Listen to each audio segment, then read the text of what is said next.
Okay, yan ang topic natin ngayong umaga sa Psalm 82 verse number 8, the third angelic rebellion. So, tuloy natin ang pag-aaral natin na sinimulan natin. Sana matapos natin ito next Sunday. Dahil sa mga nakalipas na pag-aaral natin, the first lesson natin was the introduction of this topic of cosmic geography as listed doon po sa Isaiah 24 verse number 21. Ang sabi ng Panginoon doon, and it shall come to pass in that day that the Lord shall punish the host of the high ones that are on high, and the kings of the earth upon the earth. Ayan po ang Isaiah 20:41. Yan, ito yung introduction ng topic natin, cosmic geography. Take note dito po sa Isaiah 24 verse 21, the punishment that will be given by the Lord is not only for the host of the angels but also the kings of the earth. Ang sabi po dito, so dalawa po ang bibigyan po ng punishment ng Panginoon dito, the angels and the people that are on the earth, particularly the kings of the earth. Ang sabi po dito, siyempre affected yan ang lahat dahil sa kanilang mga desisyon na ginagawa sa kanilang bansa. Cosmic geography is an idea that the nation of Israel, according to Deuteronomy 32 verse number 9, are God's chosen people. The nation of Israel is God allotted inheritance, sabi po doon sa Deuteronomy 32. And nations that surround the nation of Israel are delegated to other gods. So, ito pong cosmic geography is an idea that the nation of Israel is surrounded by hostile forces. Ano po? So, yung first rebellion na napag-aralan natin was the first angelic rebellion in the book of Isaiah chapter 14. And Ezekiel 28 was the rebellion of Satan himself.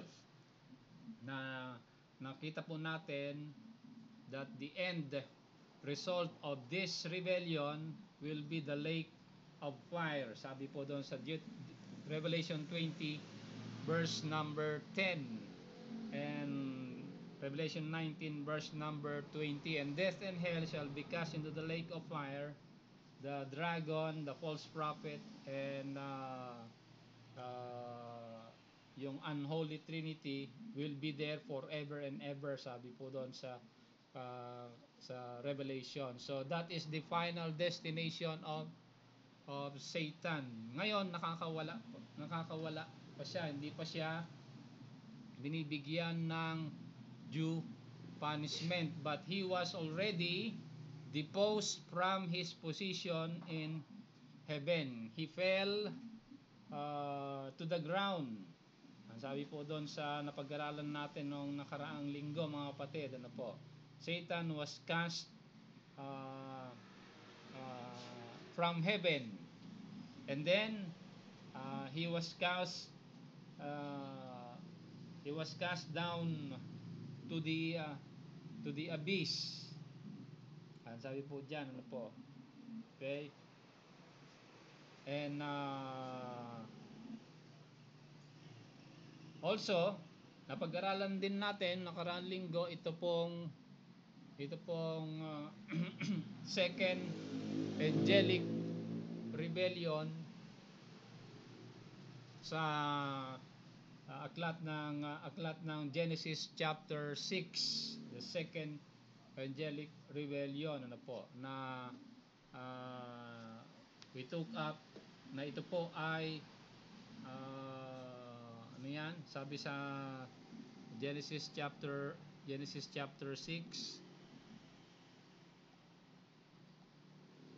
it was a rebellion of the another set of rebellion po ito, ano po, sa Genesis chapter 6, that the sons of God saw the daughters of men that they were fair, sabi po dito. So the first rebellion was the rebellion of Satan. Ito pong second rebellion was the rebellion of the angels, known as the sons of God, sabi po dito sa Genesis 6 verse number 2. Again, ito pong sons of God, if we are going to let the scripture interpret itself without any prejudice idea, malalaman po natin na ito pong term na the sons of God are only used to creatures that were directly created by God. For example, Adam was called to be in the gospel as the son of God, because he was the direct creation of God himself. And also the angels, the angelic beings, they are also called the sons of God, not only in Genesis 6 but in Job chapter 1 verse number 6. Ganito po sinasabi, now there was a day when the sons of God came to present themselves before the Lord. Sabi po diyan, ano po, and Satan came also among them. Sabi po diyan, mga kapatid, ano po. Okay? So, the term sons of God here are referring to the angels. They are not referring to ordinary people, ano po, dahil dito po ang situation po dito, ang lugar po dito ay doon po sa trono ng Panginoon, ano po. The sons of God came to present themselves before the Lord. 3 times in the book of Job, itong term the sons of God are mentioned. Also in chapter 2, Job chapter 2 verse 1. Again, the Bible says, there was a day when the sons of God came to present themselves before the Lord, and Satan came also among them to present himself before the Lord. Sabi po diyan, ano po. And lastly, chapter 38, ano po, ng Job. Binanggit din dito yung term na sons of God, when the Bible says, when the morning stars sang together and all the sons of God shouted for joy. Sabi dito, when God created the universe, the stars sang and the sons of God shouted for joy. Sabi po dito. So, sa lahat ng verses na binasa natin dito, yung term sa Genesis 6 verse number 2 na the sons of God is referring to angelic beings. Ano po? Okay? So, they are not referring to men. Kasi ang turo sa matagal ng turo sa lahat ng Christian circles, particularly mga fundamentalists, itong sons of God daw are the daughters of Seth or the Sethite view. Ano po? Okay, so yung line ni Seth daw, yan yung sons of God. Ano po? At yung daughters of men po daw dito ay mga sons of Cain. Ano po? Pero ang tanong natin kung yung sons of God dito ay referring to the line of Seth, bakit nag-produce sila ng, ang sabi dito sa verse number 4, ano po? There were giants in the earth in those days, and also after that, when the sons of God came in unto the daughters of men, and they bare children to them, the same became mighty men, which were of old, men of renown. Sabi po diyan, ano po? So nung nag-asawa daw ang sons of Seth and itong sons of Adam, ano po, nag-produce daw sila ng giant, sabi po dito sa verse number 4, na imposibleng mangyari. Okay? Kung yung sons of God doon is referring to daughters of Seth.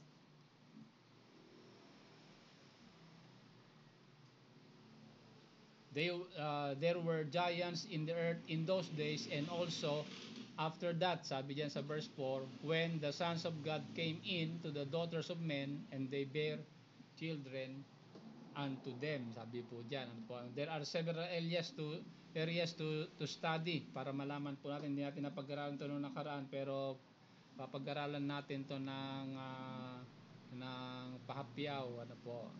Okay, in summary para magkaroon tayo ng idea itong second rebellion. So, yung first rebellion was of Satan. He rebelled against God and he planned to, sabi diyan sa Isaiah 14, to sit on the throne of God, na hindi nangyari, ano po. So pinaalis siya doon sa trono niya. He was deposed and cast down to earth, confirmed by the Lord in the book of John, nung sinabi niya, I saw Satan, sabi doon ng ating Panginoon, fall from heaven like lightning. Ano po? Okay? So, he fell from heaven, and ano yan? He was deposed from his position as the covering cherub. Secondly, he fell to the earth. Sabi ng Panginoon, I saw Satan fall from heaven like lightning. At thirdly, at the second coming of the Lord, he will be confined to the abyss. Sabi po doon sa Revelation 20. And after 1,000 years, he will be released, and he will be cast to the lake of fire finally.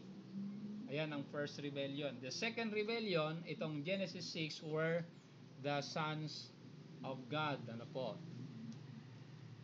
Imposible na ang mga anak ng tao ay mga anak ng mga higante. Kasi sabi diyan sa verse number 6, there were giants in those days, and also after that, when the sons of God came in unto the daughters of men. So, ano po ang kasalanan itong ng mga angelic beings, itong second rebellion sa Genesis chapter 6? They intermarried with human, and they produce giants, sabi po dito, ano po. Okay, so pag-aralan natin ito sa susunod na linggo. The term giants po dito is ano po dito? Ano po ang original word po dito ng giants? The Hebrew word here is Nephilim. Okay? Itong giants, there were giants. The original word there was Nephilim. Nephilim came from the root word Nephal, okay, to be translated in English, the fallen ones. So, sino itong mga fallen ones na ito? Sino itong mga fallen ones? Ano ho? They were the angels that rebelled against God. Ano po? Okay? And Mababasa natin sa King James Version na ito nga Nephilim ay it was translated as giants. Ayan ang weakness ng Koine Greek na tinatawag, ano po. Dahil in the Greek, ito pong giants is gigantes. Gigantes came, dyan galing yung English word na giants. But gigantes does not mean giant. It means earthborn. Okay? Earthborn. It's not hindi po ito higante, ano? It's gigantes is earthborn. Pero mali po ang pagka-translate yan sa King James Version, ginawa nilang giants, kaya ang intindi natin mga higante ito. Okay? Pero hindi po, ano po? There were giants in those days and also after death. Pero another timeline na mapag-aralan natin sa susunod na linggo. After what? After the flood. So before the flood and after the flood, there were Nephilim in those days. There were angelic beings. There were the fallen. Before the flood, Noah's flood, and after the flood. Pag-aralan natin sa susunod na linggo yung mga giants after the flood. Kasi yung mga iba namatay sa flood when the giants died in the Noah's flood. Some of them were confined to Tartarus. Yan ang napag-aralan natin sa first nakaraang lesson po natin. They were confined to Tartarus, sabi po doon ni Apostle Peter, ano. So kung pupunta natin yung 1 Peter chapter 3 at saka yung Jude chapter 1, Peter and Jude connected yung mga binabanggit nila doon na sa 1 Peter 3 verse number 20.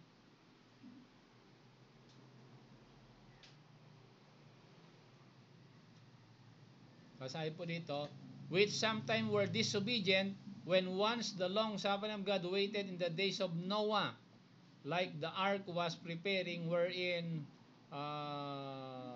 ito, okay, who is gone, verse 22, who is gone into heaven and is on the right hand of God, and angels and authorities, powers being subject unto him. Sabi po diyan, ano po, yan ang sinasabi ni Apostle Peter, ano, sa 1 Peter 3 verse number 20. Ganun din sinasabi niya sa 2 Peter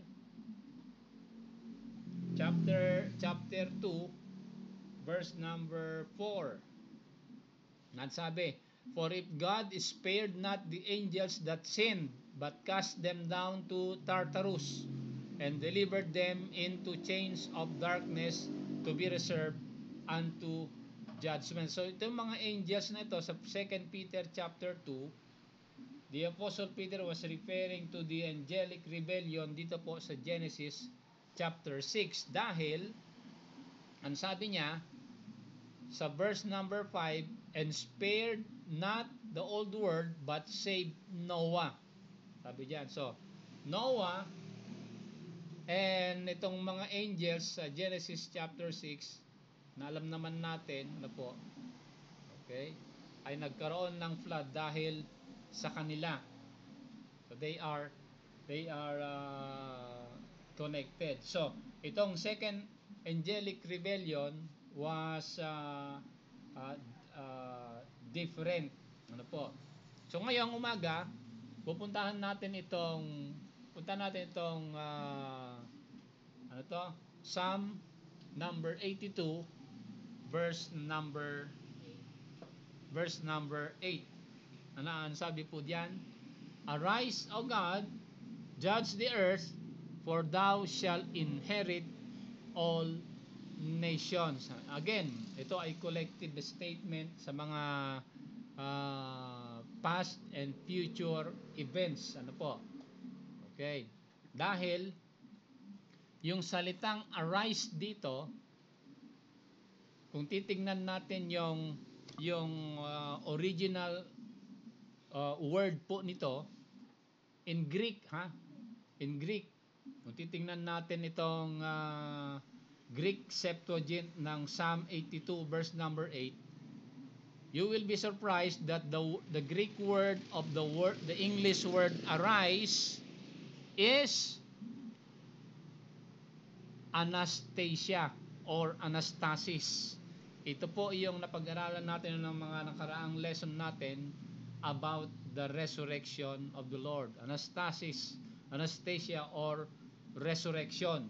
So sabi diyan, arise, O God, judge the earth, for thou shalt inherit all nations.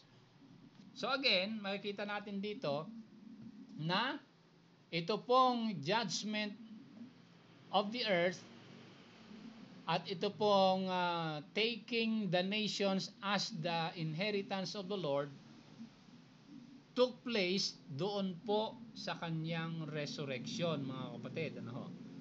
In the resurrection of the Lord. Kaya vital and important ang resurrection ng ating Panginoon dahil makita natin, nabasa natin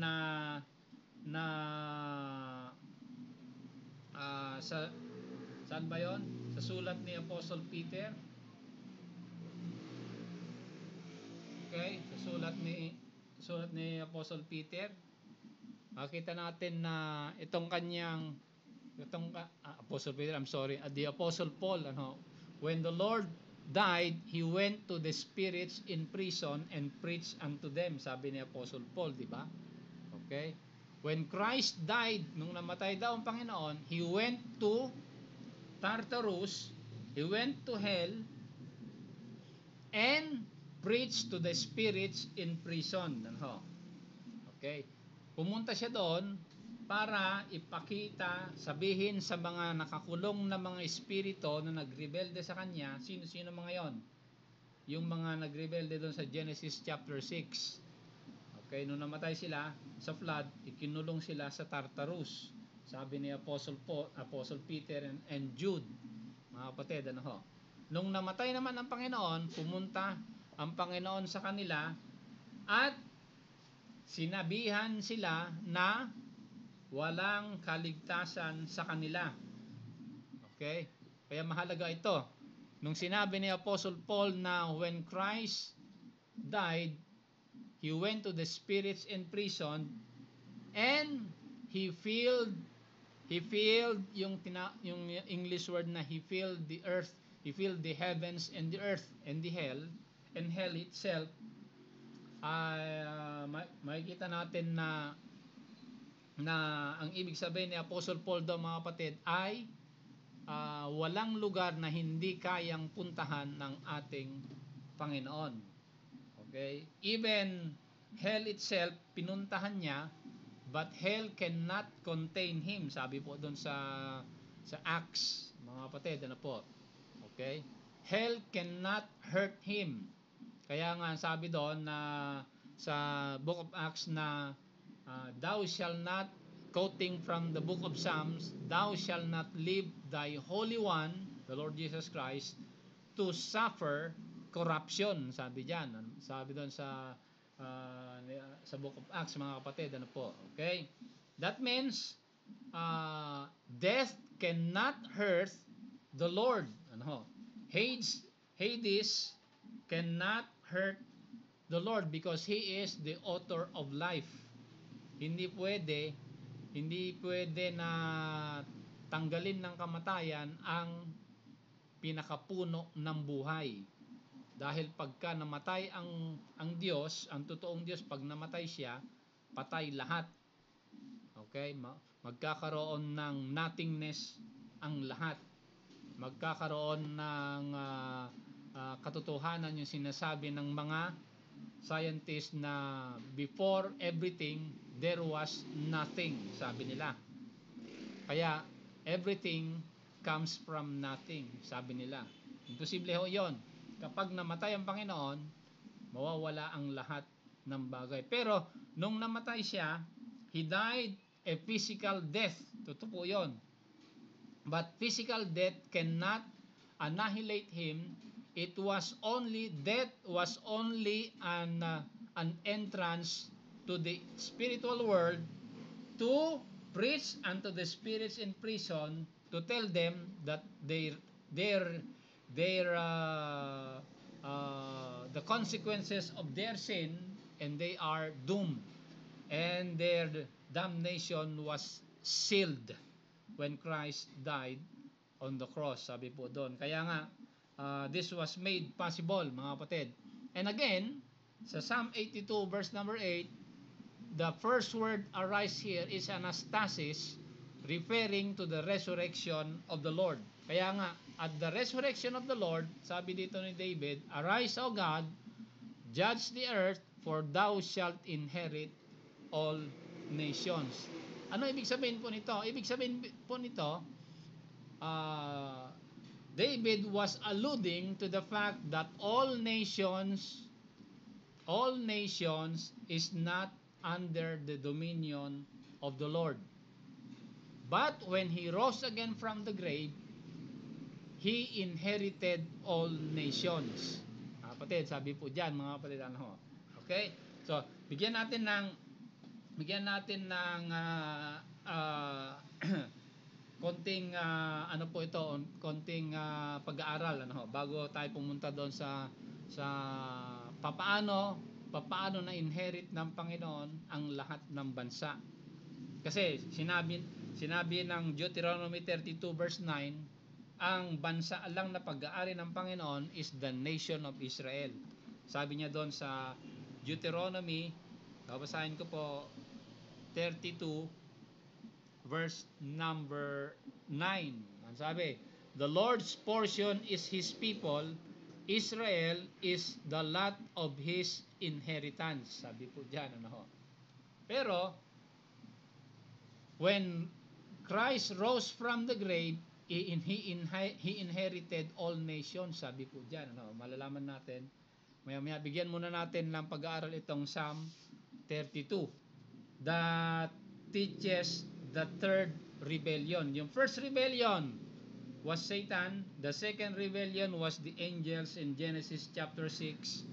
When they died, they were confined to Tartarus, so nakakulong sila doon. Ano po? So sino-sino itong mga nakakawala na mga demons, na mga nagpo-possess ng mga tao na na-encounter ng Panginoon sa gospel? Sino-sino mga itong nakawala? Kung itong mga angels na nagrebelde sa Panginoon sa Genesis chapter 6 ay nakakulong sa Tartarus sa kapanahunan natin, sino-sino itong mga nakawala? Yan po ang pinanggalingan ng kaya po meron tinatawag na third rebellion of the angelic beings. Natin mababasa po yan. Bago natin puntahan yan, tingnan muna natin itong to give us a preamble of this third rebellion. Sabi diyan sa verse number 1, okay?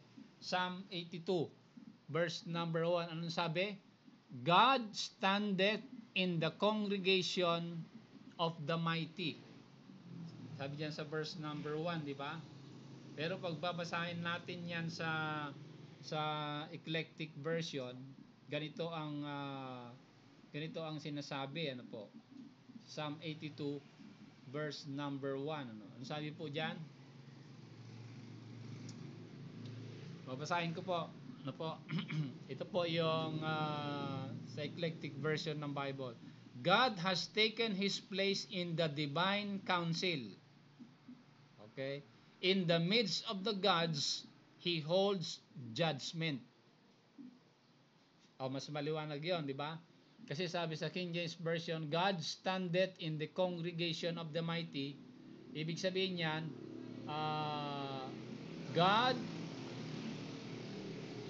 is presiding a divine council, a judgment. Kaya nga sabi diyan, He judgeth among the gods. In the midst of the gods, He holds judgment. Okay, so Meron pong meeting po, no, meron pong divine council na binabanggit po diyan, mga kapatid, ano ho. Okay? So, tingnan natin. Tingnan natin ha. God, the Hebrew word there is Elohim. By the way, yung Hebrew word na Elohim is a general statement sa mga deity in the Old Testament, mga kapatid, ano ho. Okay? Pag sinabing Elohim, lahat ng mga angelic beings, okay? Even God himself. So, yung capital G diyan, siyempre, o singular form of Elohim. Elohim is not a singular, it is a plural form. Kaya pag sinabing Elohim o kaya is a plural form of deity, katulad ng cherubim. Okay? Cherubim is a plural form ng cherub. Okay? O kaya yung itong Nephilim. Pag sinabing Nephilim is a plural form ng Nephal or the fallen. Pag sinabing Nephilim, the fallen ones. Okay? Nephal or Nephilim. Mapapag-aralan natin yan sa susunod na linggo. So God, Elohim, standeth in the congregation of the gods. He judgeth among the gods. Sino itong gods na ito? Sino itong gods na ito sa verse number 1? These are referring to the angelic beings. Ano po? Okay, he is presiding. God himself is presiding in the congregation of the angels. Sabi po diyan sa verse number 1, ano po? Okay, so kita natin diyan yung kanilang conversation, ano po? Okay? Ayan, yan sa verse, and then yung ginawa nila from verse 2 hanggang verse 5. I-skip na natin yan. Punta natin ng verse number 6. Ayan, sabi ng Panginoon sa kanila, sa mga ano to, angelic beings or sa mga Nephilim. Sa mga cherubims o sa mga sinasabi natin diyan na mga Elohims. Okay? Anong sabi ng Panginoon sa kanila? He is recognizing their deity, their angelic status. Sa verse number 6, ang sabi ng Panginoon sa kanila, I have said, ye are gods. Okay? So, He is recognizing their angelic status. Kausap ng Panginoon diyan sa verse number 1 ang mga angelic beings, ano ho. And God is judging among the gods. So ito pong gods na binabanggit po dito are angelic beings. They are being judged by Yahweh himself. Na sabi ng Panginoon sa kanila, ye are gods, but all of you are children of the Most High, sabi niya. So again, dito makikita natin kanina, yung statement natin kanina na if angels are directly created by God, so they earn the status of the sons of God. Again, binanggit dito, ano po, yung sons of God are the angels. All of you are children of the Most High. Sabi po dyan, if you are directly created by God, you are the sons of God. Okay? Lalaman natin dyan. Kaya nga sabi sa John chapter 1 verse 12, di ba? But as many as received Him, to them gave He power to become the sons of God. Ibig sabihin, lahat ng tao, kung gusto nila maging anak ng Diyos, kinakailangan merong direct creation doon sa kanilang puso.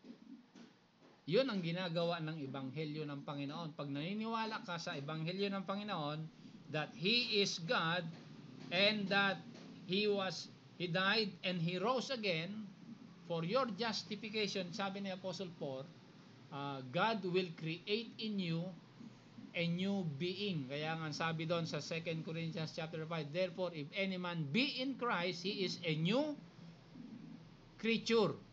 You are now called the sons of God. That was in the Old Testament. But we are in the Old Testament. Yan ang statement ni Apostle Paul sa New Testament. I'm sorry.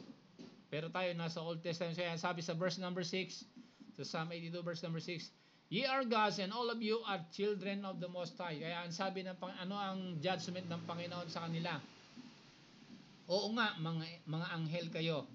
Oo nga, kayo ay nilalang ko. Pero ang sabi ng Panginoon, dahil sa pagkakasala nyo, anong kasalanan nila? Magmula verse 2 hanggang verse 5 is a summary yung ng ginawa nila sa way back doon sa Genesis chapter 6 at yung ginawa nila sa Deuteronomy 32. Malalaman natin yan maya-maya. Anyway, ano ang statement, ano ang judgment ng Panginoon sa kanila? Sa verse number 7, even though you are my children and as gods, sabi ng Panginoon, but, verse number 7, ito yung judgment ng Panginoon, but ye shall die like men and fall like one of the princes. Ano ito? Pero kayo ay mamamatay katulad ng mga tao, sabi ng Panginoon. Again, God is recognizing their status as angels. Kahit na kayo ay mga angel, sabi ng Panginoon, mamamatay kayo katulad ng mga tao. Kung tao yung sinasabihan ng Panginoon dito sa verse number 6, hindi niya dapat sasabihin na ye shall die like men. But they are angels and they will die like men. They will be judged. At nangyari po yan when Christ rose from the grave. And fall like one of the princes. Sino itong mga princess na ito na tinutukoy ng ating Panginoon? Nalaman natin sa introduction state ng ating lesson sa Daniel chapter 10 na itong mga princess na ito napag-aralan natin. Ano ito? Prince of Persia. Sino itong Prince of Persia and the Prince of Greece na binanggit sa Daniel chapter 10? They are the guardians of the surrounding nation of Israel. At ang guardian ng Israel, nalaman natin sa book of Daniel na it was Michael. So, itong mga angelic beings that rebelled against God, they will die like men and fall like one of the princes. Kung paano hinusgahan ng Panginoon yung mga Prince of Persia and Prince of Greece and Prince of Tyrus, ay ganon din sila huhusgahan ng Panginoon. Kailan sila hinusgahan? Ito nga sa verse number 8. Arise, O God, judge the earth, for thou shalt inherit all nations. Sabi diyan, mga kapatid, Okay? So, when Christ rose from the grave, their destiny were sealed. Ano ba ang destiny nila? It was the lake of fire. Okay? Hindi na sila makakatakas doon. Yun ang kanilang final destiny when they rebelled against God Himself, mga kapatid. Okay? So, puntahan natin itong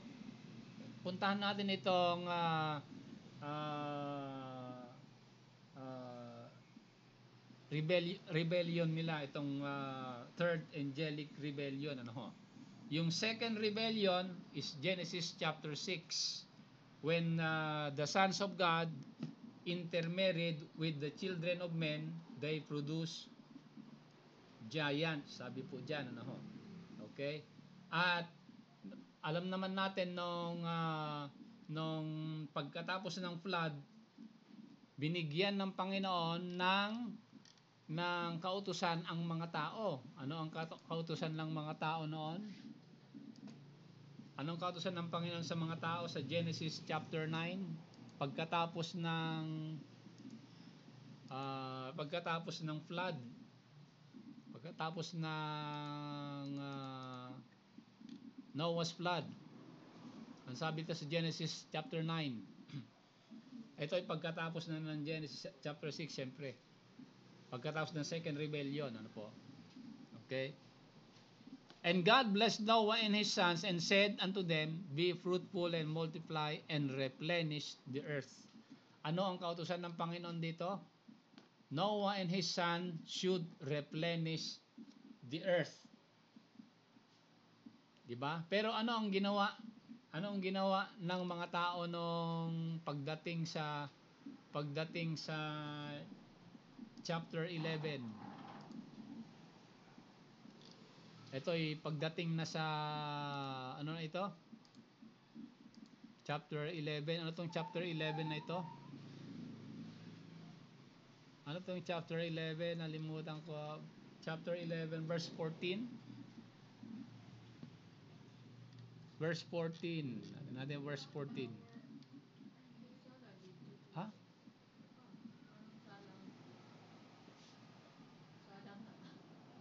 Alin? Anong sala? Chapter 11. Tama ba? Ayun, yung Tower of Babel, ano, verse 4. Verse 4. Ang sabi nila? Ano sabi nila sa verse number 4? Ang kautusan ng Panginoon ay ano ha? Replenish the earth. Pero ang ginawa ng tao, ginawa nila Noah, pero yung pagdating sa chapter 11, anong ginawa ng mga tao? Okay? Sabi sa verse number 4, and they said, go, let us build us a city and a tower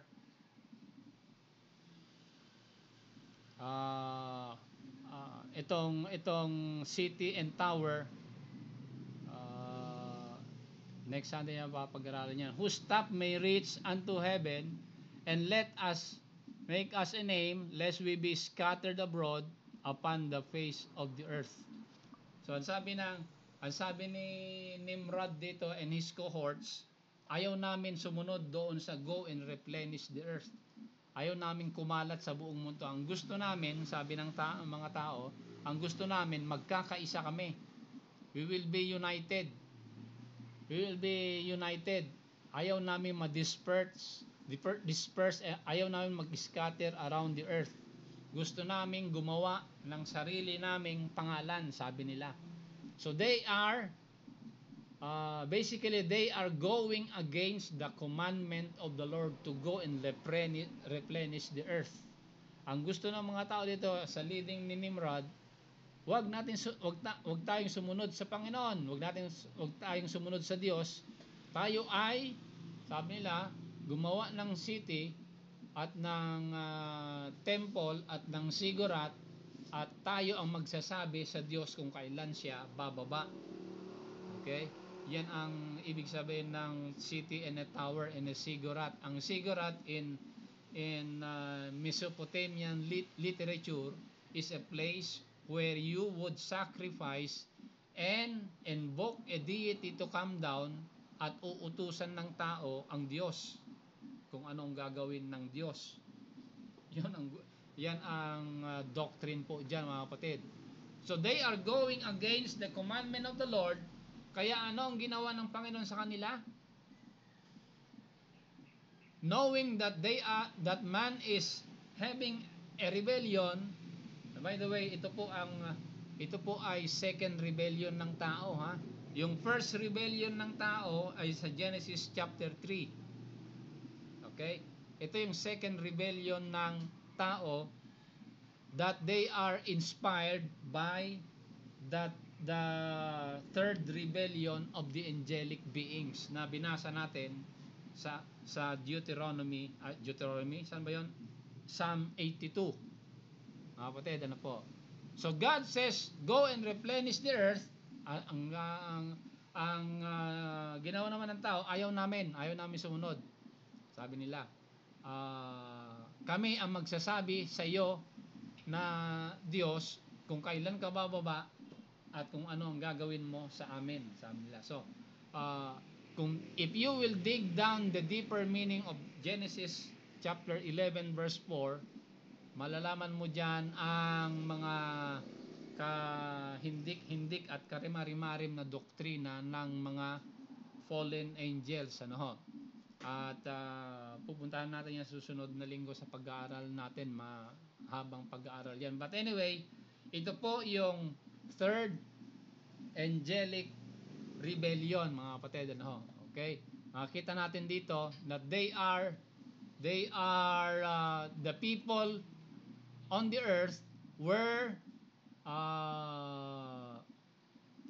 inspired by a force to go against God himself. Kaya dito ito yung pinaka lesson natin, mga kapatid, ano. Lahat ng bagay sa mundo, kung yan ay maghihiwalay sa iyo sa Panginoon, yan ay merong demonyo, pwersa ng demonyo na kumakalaban sa Diyos. Huwag mong sundin. Okay? Huwag natin sundin yan, ano ho. Lahat tayo na nakakilala sa Panginoon dapat ay sumunod sa Panginoon, mga kapatid. So sabi nila, ayaw namin sumunod sa Diyos. Ang gusto namin, Diyos ang susunod sa amin, sabi ni Nimrod and his cohorts po dito, ano po. Ano ang nag-udyok sa kanila para gawin po ito? So basically, kinalaban nila ang Panginoon, kaya ang ginawa ng Panginoon sa verse number 5, anong sabi po dito? And the Lord came down, and God saw the people that they are one, sabi po dyan, and nothing will be restrained from them which they had imagined to do, sabi dyan. So anong ginawa ng Panginoon? Sa verse number 7, let us go down there and confound their language, sabi ng Panginoon, ano ho. Okay? Let us go down and confound their language. So the Lord scattered them abroad. Kasi ang kautusan ng Panginoon, humayo kayo at replenish ang buong mundo, sabi ng Panginoon. Sabi ng tao, ayaw namin sumunod sa iyo. Dahil ayaw nilang sumunod, bumaba ang Panginoon and confound their language. He divided the people. Ayaw niyong sumunod ng maayos, sabi ng Panginoon. Susunod kayo ngayon ng puwersahan, sabi ng Panginoon. Kasi ang kalooban ko, sabi ng Panginoon, ay dapat masunod. Kung ayaw niyong sumunod na mayroong regalo, susunod kayo na may kaparusahan, sabi ng Panginoon. So God came down and confound their language. Kailan nangyari ito? He confounded their language. Sabi dyan. Ano to? Genesis chapter. He confound their language. Okay? So, kailan nangyari ito? Kailan nangyari that God divided, anong verse na tayo? Verse 7, God confounded their language. Ibig sabihin, pinaghati-hati sila. Okay. Kailan nangyari ito? Tingnan natin, puntahan natin sa Deuteronomy 32. Dito makikita natin yung Deuteronomy 32.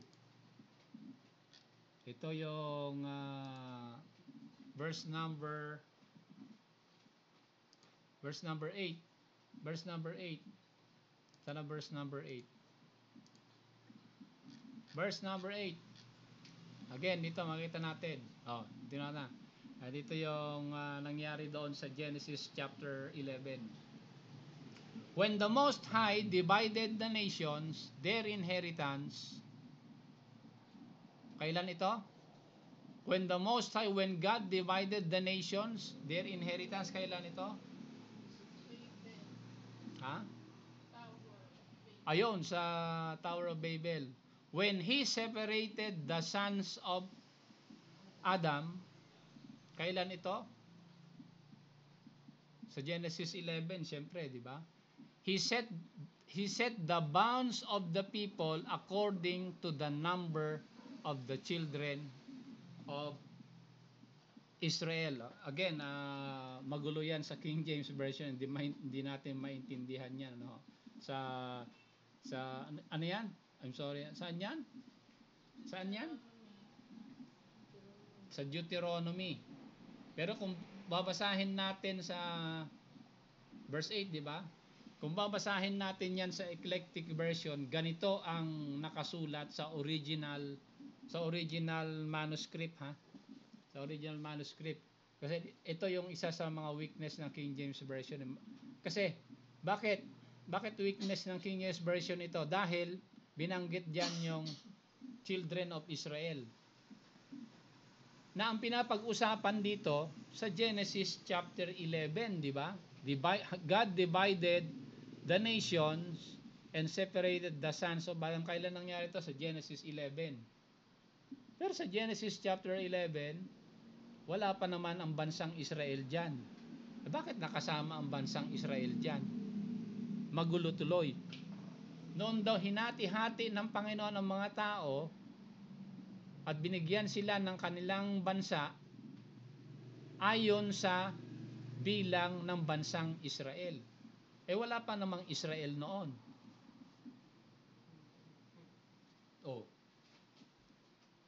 So, but if we will look at the original version, original manuscript, ganito ang nakasulat. Babasahin ko, ano po? When the Most High gave the nations, Deuteronomy 32 verse 8, when the Most High gave the nations their inheritance, when He divided mankind, He fixed the borders of the peoples according to the number of the sons of God. Okay? Yung children of Israel dito ng King James, dapat sons of God yan.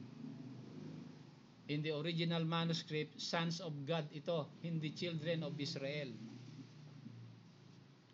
So kung sons of God dito, He set the bounds of the people according to the number of the sons of God.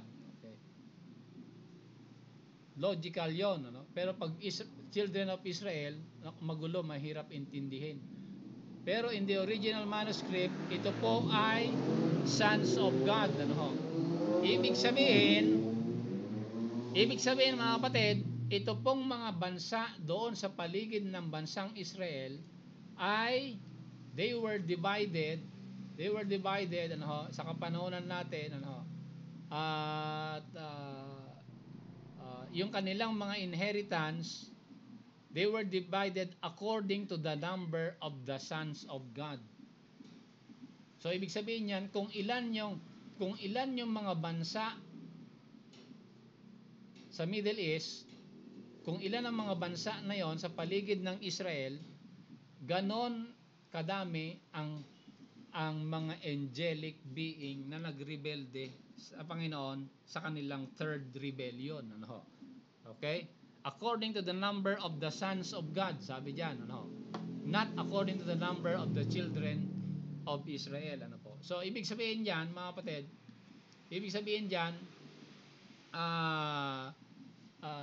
kung aalamin natin ilan ba yung number na binabanggit dito of the sons of God. Malalaman natin ang kanilang numbers diyan pagpapag-aralan natin yung tinatawag na eclectic materials of the scripture. Ano po ito? Pag sinabi eclectic materials of the scripture, ito po yung mga contemporary materials na binabasa ng mga biblical writers noon. Ibig sabihin, nung isinulat ni Moises ito, meron siyang alam na mga literature na pinagbabasehan ng kanyang mga statement po dito. Na yun dapat ang ating malaman kung anong nilalaman noon para maintindihan ho natin ilan yung mga number of the children of Israel. Pero hindi natin pupuntahan yan dahil mahabang pag-aaral yan. Ang na-establish natin ngayon, mga kapatid, itong third angelic rebellion when He divided the nations according to the number of the sons of God. So basically, ang sinasabi po dito, bawat bansa sa paligid ng bansang Israel ay ibinigay, meron pong tinatawag ni Daniel, meron pong tinatawag si Daniel na mga guardians ng mga bansa. Sabi po diyan sa Daniel 4:17. Basahin ko po. Ito sinasabi po. Sa Daniel 4 verse number 17. The sentence is by decree of the watchers. Okay? Yung watchers, yan yung binasa natin doon sa Psalm number 82, yung God presiding among the gods. Yung gods doon, yung plural, ay term ni Daniel sa Daniel 4:17 as watchers. Okay? Watchers na confirmed yan nang binanggit niya yung mga prince and princesses ng mga bansa sa paligid, yung Prince of Persia, Prince of Greece, Prince of Israel. Okay? Yan yung mga watchers. Ito po yung mga tinatawag ni Apostle Paul sa puntahan natin para karon tayo ng idea, exact idea sa aklat ng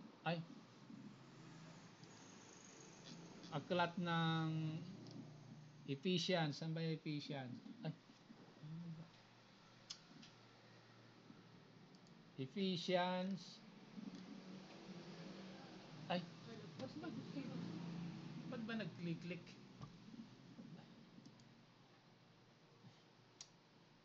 Dali at nagluloko tong mouse ko. Sa Ephesians chapter 6.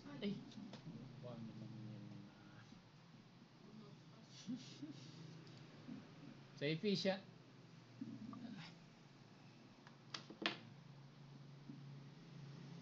Ephesians chapter 6, puntahan ako natin. Dali at nagluloko yung mouse ko. Sa Ephesians chapter 6.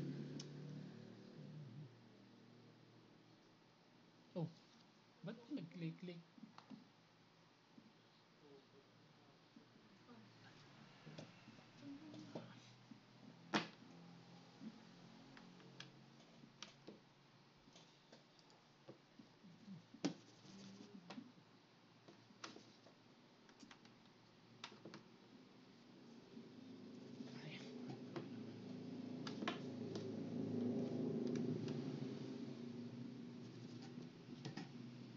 Ephesians chapter, dali at nagano ang mouse niya, nagluloko.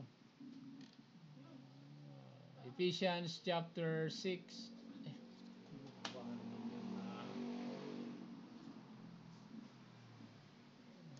Wala tuloy tayo sa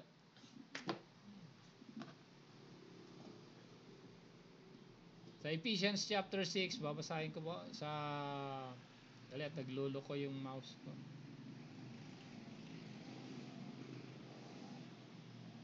Ito, babasahin ko po, sa Ephesians chapter 6,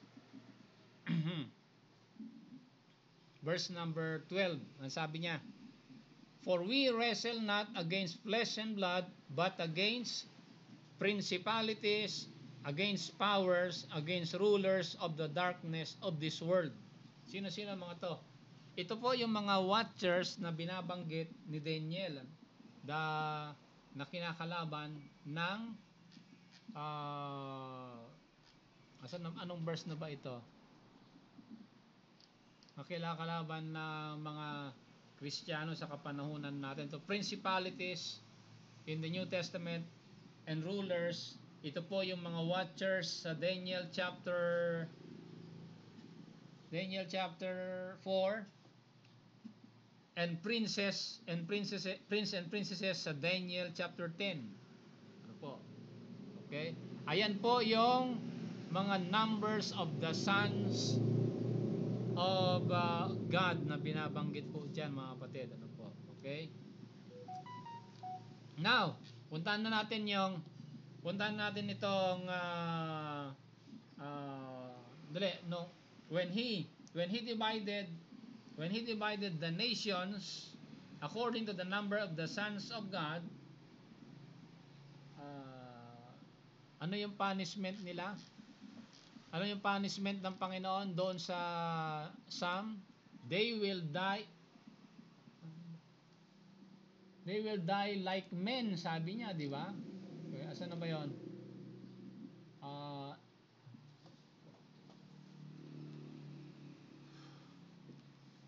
They will die like men. Oh, I'm sorry sa mga nasa online at hindi na natin ma-project dahil nagluloko ang ating mouse. Dali ha.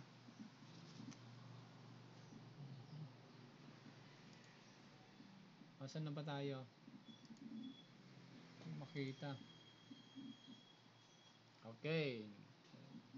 Sabi diyan sa asa na tayo sa aklat ng asa na tayo? Deuteronomy, hindi, Psalm, ano yung text natin?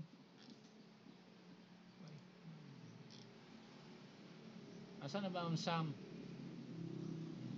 Makita.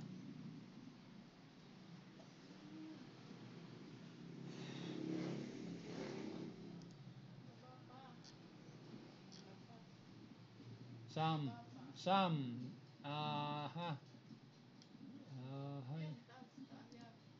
ano to? Psalm number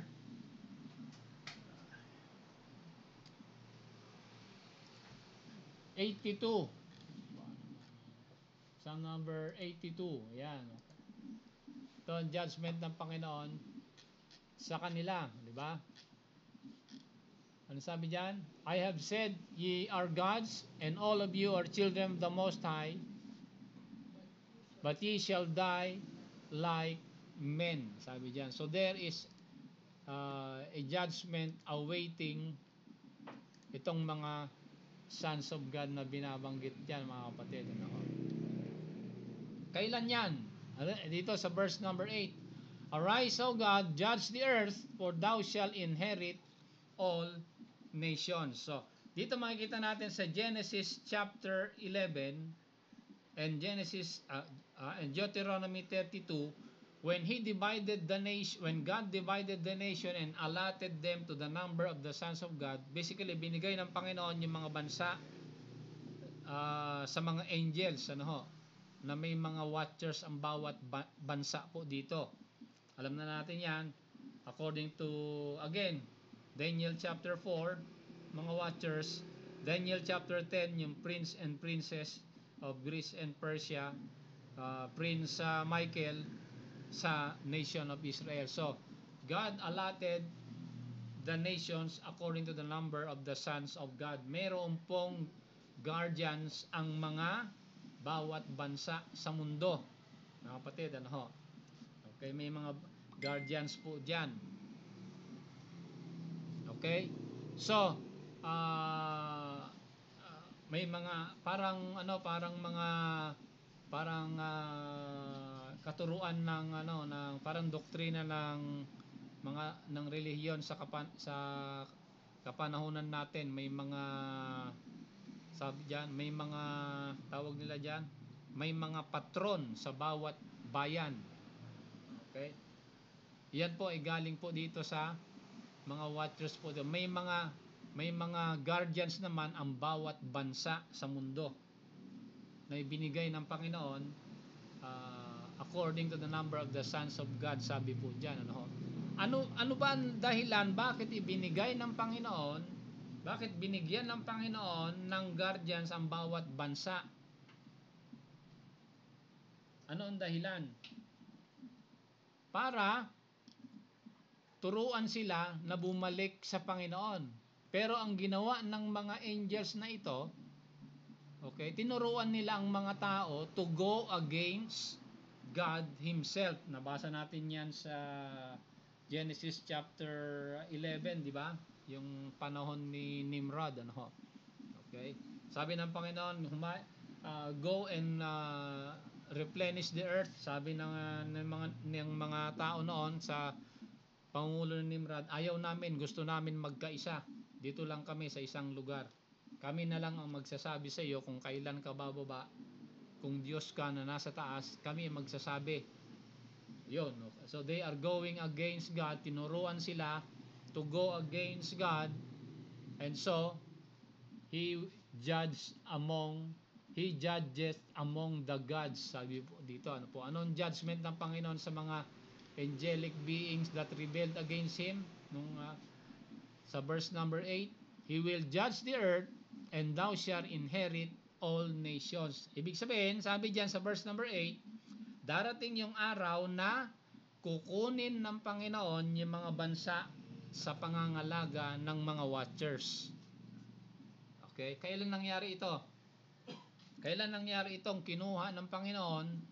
Tinanggalan na ng Panginoon ang mga watchers. Okay, kailan tatanggalin ng Panginoon yung kapangyarihan ng mga watchers sa buong mundo? Kasi kung if you will read the book of Isaiah and Jeremiah, the prophets, ang binabanggit nila, ang sabi po doon, God will make a highway from Egypt to Babylon, and all men shall go and worship Yahweh in Jerusalem, sabi nila. Ano po 'yon? Yun yung panahon na maghahari ang Panginoon sa buong mundo, when He shall inherit all nations. Kailan po nagsimula ito? Kailan pinasimulan ng Panginoon itong pagkukuha niya ng mga bansa mula sa kamay ng mga watchers? Puntahan na natin sa pagtatapos natin. Ano po? Kailan po ito? Puntahan natin sa aklat ng, alam natin itong Matthew chapter 28, di ba? Ang sabi po ng Panginoon dito sa Matthew 28. Ito po yung pagkatapos niyang mabuhay mula sa libingan, after His resurrection. Anong sabi ng Panginoon dito? Tingnan niyo, matapos na natin. When Christ died on the cross, He paid the penalty. He addressed the rebellion of man in Genesis chapter 3. When Christ went to the spirits in prison, He made a declaration there when He went to the spirits in prison and preached unto them. Sabi po doon, He sealed their destiny to be the lake of fire. Kaya nga ang sabi ng Panginoon, when Christ rose from the grave, yan ang text natin sa Psalm 82 verse 8, yung sabi po ni Psalmist David na, arise, O God, and judge the earth, for thou shalt inherit the earth. That the word arise there is anastasis, or His resurrection. So in His resurrection, He initially took the power from the watchers. Kaya ang sabi niya sa verse 18 sa Matthew 28, basahin ko po. Sabi diyan, all power is given unto me in heaven and in earth. Sabi diyan, So, ano ang sinasabi ng Panginoon dito? Basically, wala nang kapangyarihan yung mga watchers sa mga bansa. Okay? Inalisan na sila ng kapangyarihan. Bagamat nakakalaya pa sila, pero wala na silang kapangyarihan dyan. He will not anymore recognize their authority. Yan sinasabi ng Panginoon. God, the Lord Jesus Christ, has all the power in heaven and in earth. Pag sinabing in heaven, yung pong yung judge na nangunguna po sa Psalm 82 verse 1, sabi, God standeth in the congregation of the sons of God, and He judges among the gods. Sabi po dito, yun po yun, in heaven and in earth. Yung dominion ng mga watchers, yung kanilang geography was taken away from them. Ano po? Okay, kaya sa kapanahunan natin, pagulo ng mundo dahil nawalan na sila ng kapangyarihan dito sa mundo. At merong verse doon sa Revelation, di ko alam anong exact verse doon, kung saan but in the Revelation, mababasa natin doon, ano po, na sabi doon na patungkol kay Satan, di ba? Sabi doon na God, ano to? Uh, Satan came down to earth with great fury because he knoweth that he has a short time. Sabi niya, ano, sa book of Revelation. Anyway, so dito, God had taken away the power from the watchers when he said, all power is given unto me in heaven and in earth.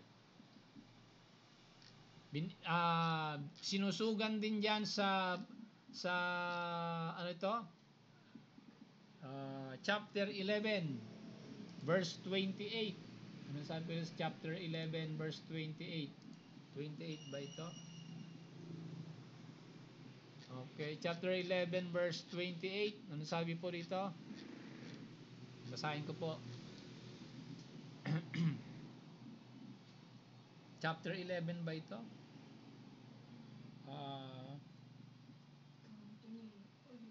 Ha?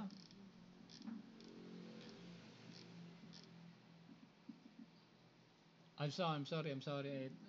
Mali itong verse ko ito. Hindi ko makita. Hindi pala. Matthew ba ito? John pala, John. Saan na ba yung John? John chapter 13. Natin, po. Verse number 3. Ang sabi ng Panginoon dito? And Jesus, knowing that the Father had given all things into His hands. Okay? God the Father had given all things into His hands. Sabi dyan. And nabasa na natin itong pinakahuli, itong Ephesians chapter 1. Punta natin itong Ephesians chapter 1, mga kapatid, sa sulat ni Apostle Paul.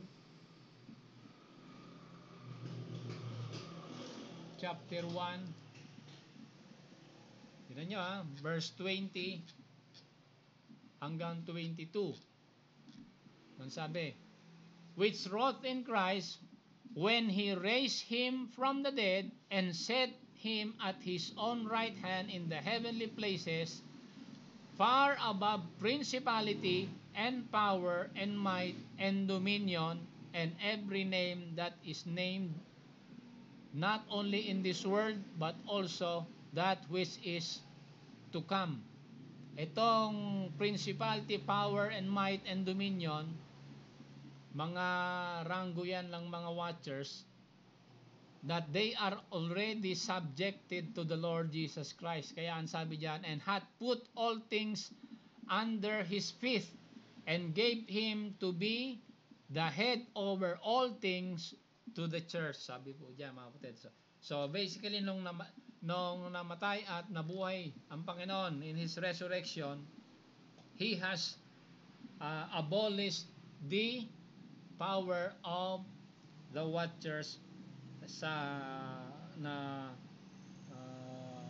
pangangalaga nila sa mga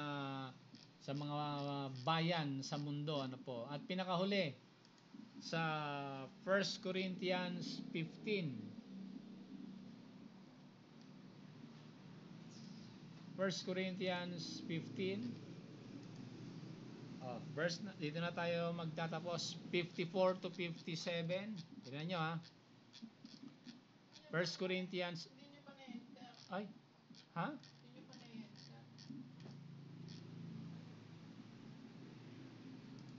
15 ba yan? 1 Corinthians 15, 54. Sorry, verse 57. Ang sabi dyan, So when this corruptible shall have put on incorruption, and this mortal shall have put on immortality, then shall be brought to pass, tingnan nyo mga kapatid, the saying that is written, death is swallowed up in victory. Death, O death, where is thy sting? O grave, where is thy victory? The sting of death is sin, and the strength of sin is in the law. Ano sinasabi ni Apostle Paul dito? That death is swallowed up in victory. When Christ rose from the grave, kasi pinapag-usapan dito yung resurrection natin, ano po, made possible by the resurrection of the Lord, ano po, that death is swallowed up in victory. Ano po? Papaano mo ang kaaway natin dito? Ang kaaway natin dito is death, 'di ba? Sabi diyan. Okay. Ano yung last, saan ba yung the last ato? Uh, the last enemy that shall be destroyed is death. Saan na ba 'yon? Andito yun sa ano eh.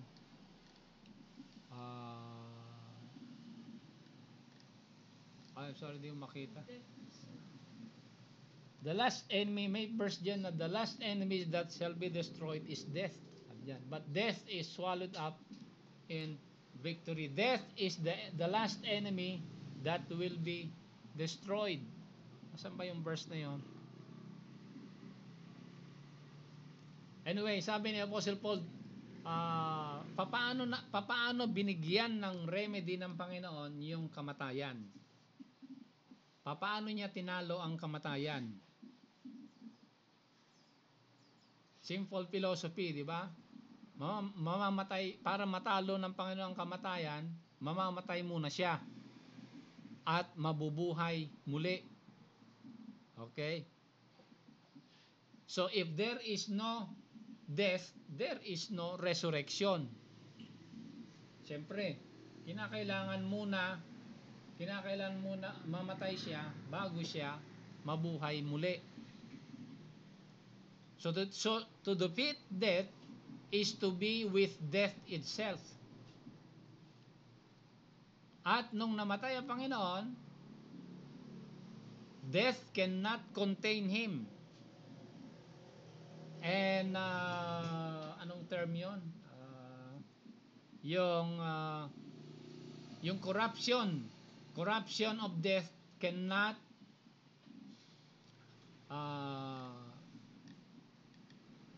made possible sa Panginoon, because when He rose from the grave,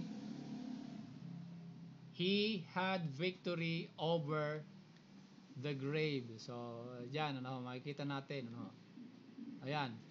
But thanks be to God which giveth us the victory through our Lord Jesus Christ. Sabi po diyan, mga kapatid, So ngayon nakita natin na ito pong death problem ng mga tao was taken care of by the Lord, Pero nung namatay siya sa krus at nabuhay siya, mga kapatid, ang ginawa ng Panginoon, hindi niya lang binigyan ng solusyon ang problema ng tao, but even the judgment, yung problema ng mga angelic rebellion, binigyan niya ng justice po dito, Okay? Hindi sila binigyan ng pagkakataon na makatakas sa kanilang pag-rebelde sa Panginoon, but they were judged by the Lord Himself. Nung sinabi niya, ano sabi diyan sa Psalm 82 verse number 6? Arise, O God, judge the earth, for thou shalt inherit all nations. Sabi diyan, and He did, Kaya papasalamat tayo sa Panginoon sa kanyang pagparito at pagbigay ng solusyon sa ating mga problema sa kasalanan, mga kapatid. Kaya wala tayong ibang dapat gagawin kundi tumalima at sumampalataya sa Kanya bilang Panginoon at tagapagligtas natin. Kaya muli magpapasalamat tayo sa bawat isa. Salamat sa kapatiran na sumama sa atin sa pananambahan sa Panginoon.